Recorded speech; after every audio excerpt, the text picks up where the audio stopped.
Hey everyone, Brian Zane here. A brand new full-length episode of my show is going to be dropping Thursday at noon this week. But before that happens, I want to talk about something that's been blowing up my personal Facebook feed lately, and I want to discuss it here. It's the topic of intergender wrestling, man versus woman. Now, intergender wrestling, as we know it, has been going on since at least the 1980s, when you had Andy Kaufman making it his thing. And of course, during the Attitude Era, China built her entire career off wrestling men.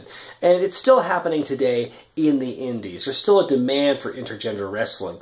Here on the West Coast, off the top of my head, I can tell you Joey Ryan and Candice LeRae are a tag team. At Hood Slam in Oakland, Brittany Wonder is wrestling men at a very competitive level. And it's all over the country. It's all over the world, practically. So it's still a thing. There's still a demand, especially on the part of bookers, for intergender wrestling to happen. But I'm kind of two minds on it, because we live in this era where there is this heightened sensitivity toward man-on-woman violence. And watching intergender matches, some intergender matches, can be very uncomfortable to watch. A couple of months ago, there was this video that went viral of this indie show where this male wrestler was hitting this woman wrestler with very sloppy, stiff attacks, like a chair shot, followed by a really unsafe-looking powerbomb to the corner. And of course, the woman was fine and everything was planned, so a lot of proponents of intergender wrestling are saying, oh, it's fine, because if she says it's fine, then intergender wrestling's cool.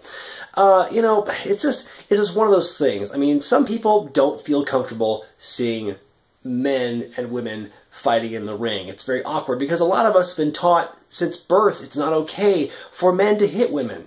And it's just, but again, we live in this heightened thing now where apparently now more people are waking up to that fact.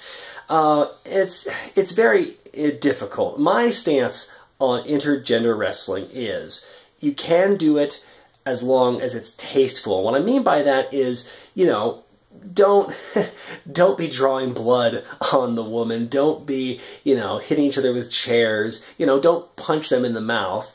You know, you can do a competitive wrestling match without resorting to overly violent things. I mean, professional wrestling and NASCAR right now are the only two entities I can think of where men and women can compete against each other. Well, that and amateur wrestling. You know, high school wrestling, there's girls on teams and stuff like that. So that applies there too.